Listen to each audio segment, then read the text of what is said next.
Hello, everybody. Hello.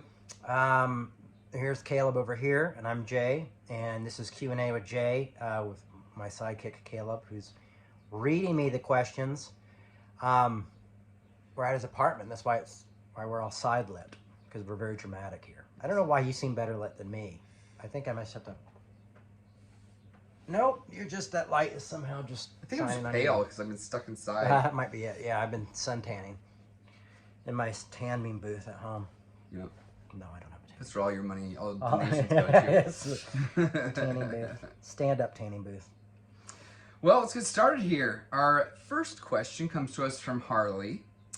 He says, "You will surely get a lot of theology questions, but I know you are a Batman fan too.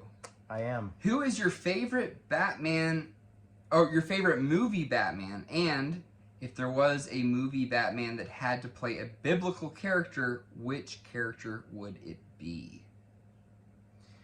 Ooh, that's a good one.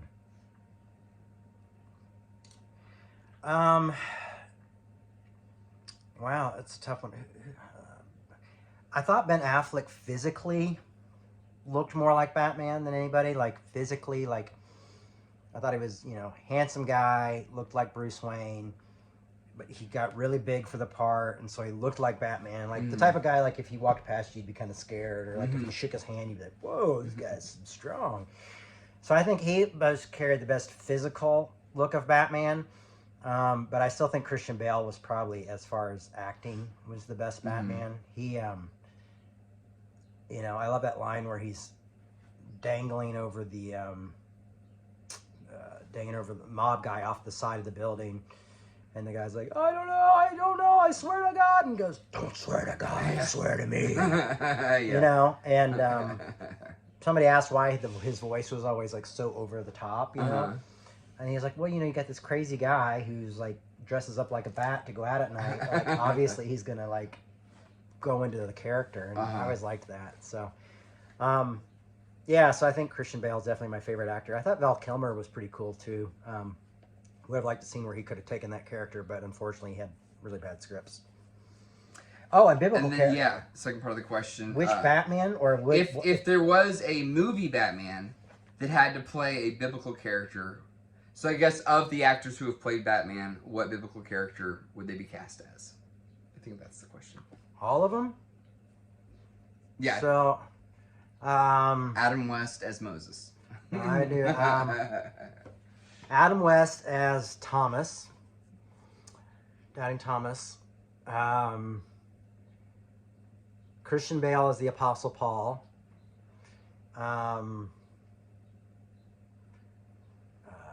Michael Keaton. Oh, who would Michael Keaton be? I'd make Michael Keaton Peter. How about that kid who plays the young Batman in Gotham? Oh, I don't even know who that kid. I never watched Gotham. And then, did I say Val Kilmer? I think so. Did I say Val? No, I said Michael Keaton as Michael Peter. Keaton, yeah. Val Kilmer as Iceman. No, that was the wrong movie. Oh yeah, Val Kilmer as the devil. Yeah, he a Pharisee or a devil. Or... And then I said Christian Bale as Paul. And Ben Affleck as who would Ben Affleck be? He'd be Peter. No, I would make Ben Affleck James' brothers, Jesus' brother. So I'd like to see them interact, and Ben Affleck has some comedy chops and drama chops. Nice. Chops, not chaps. I'm sure he has some chaps too. Probably some chaps too. Very good. Awesome. Here's a heavy one. This is a good one. Roberta asks, "What do you tell Christians who claim homosexuality is a sin and abnormal? I have family who are evangelical Christians who say this, and things like Jews, Muslims, and Catholics are going to hell because of their beliefs. This drives me crazy and shocks me that someone can come out of a Sunday and Tuesday night sermon and say crap like this and still believe they're a Christian. I'd like a good comeback. I'd like a good comeback with diplomacy. Thanks, Roberta. And I did respond to her and recommend the gracecourse.com, which is Phil Drysdale's course, which he does a really good job laying that out. But anyway, so yeah. So what's a good response to those family members? Conversation is good. Asking them why they feel that way. But I think on your part, you have to be ready to have the conversation. And for me, it took a lot of years of studying the right books and studying. I'm a high school dropout, so with dyslexia. I mean, I did get my GED, but and that was when I was in my 20s. But I had to study like Greek and Hebrew books and biblical history books. There's a really good book for the LGBTQ argument called A Time to Embrace by Stacy Johnson. And just the foreword is enough to have that conversation with somebody, I think. Also,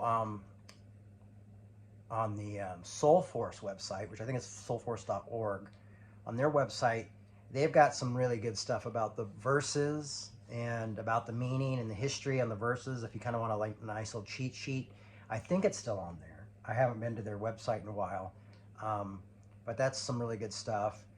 I mean, there's some great stuff out there that's come out since I started my work that I'm sure that I can't think of the names off the top of my head, but there were some really good folks who wrote some books, and I can't think of them, but I'll post them later if I do.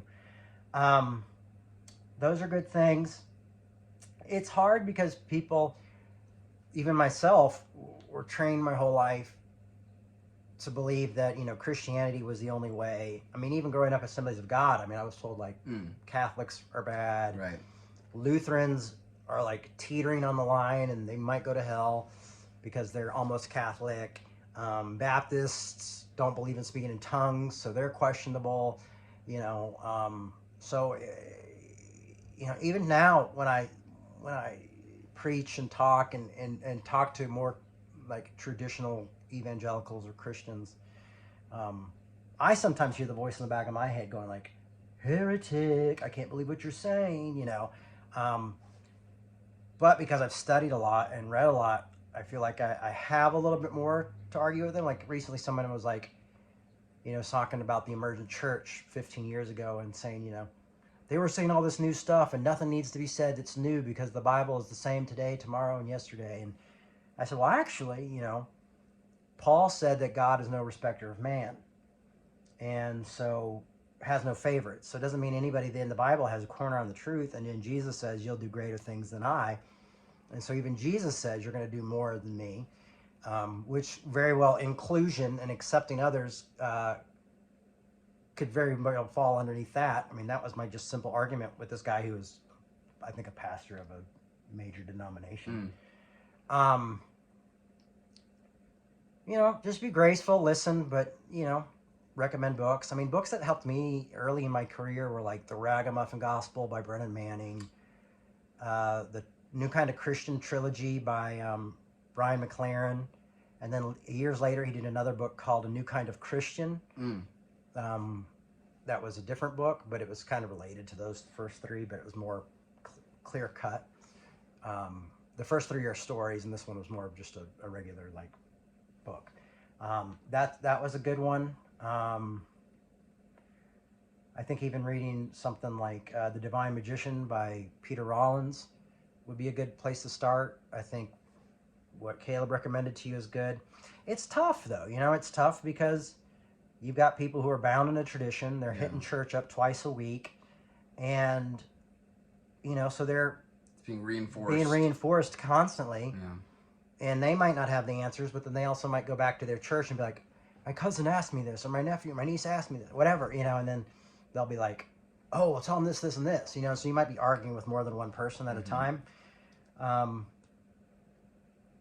But just be graceful, read a lot, think about it, and be patient.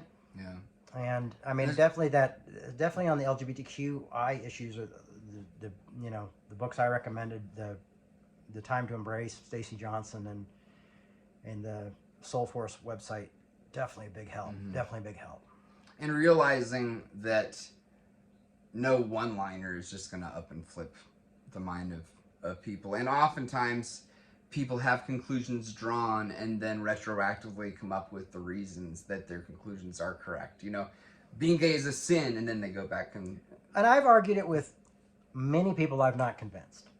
And I've laid out a very clear, practical argument that any literalist evangelical could accept. Mm-hmm. Like, I didn't just go down like, well, I just feel this way. Right. I mean, I really went down and have done it and had them not agree with me. So, you know, I think the best thing to do is just chip away, continue to show love and grace, take the higher road, and actions speak louder. Yeah, and hopefully they'll see there's a difference between the way you're handling them and other people are handling them, and maybe the question will become, you know, maybe they'll want what you have. Right. And the fact is you get to, you know, I mean, one thing I would say is like, well, you know, I'm just glad I get to be more inclusive. I'm just glad I get to love and accept more of my brothers and sisters into the body of Christ, you know, and so, yeah. Sorry I don't have like a zinger for you. Then they'll just have a zinger back. Yeah. Back at you anyways. Yeah. So it's tough, but yeah, it's tough. But good luck with that, and if you do think of something, let me know because I could always use a good zinger. Cool. That wraps it up for today. Please send your questions to questionsforrevolution@gmail.com, and we'll try to keep putting these out hopefully weekly. Thank you. Bye.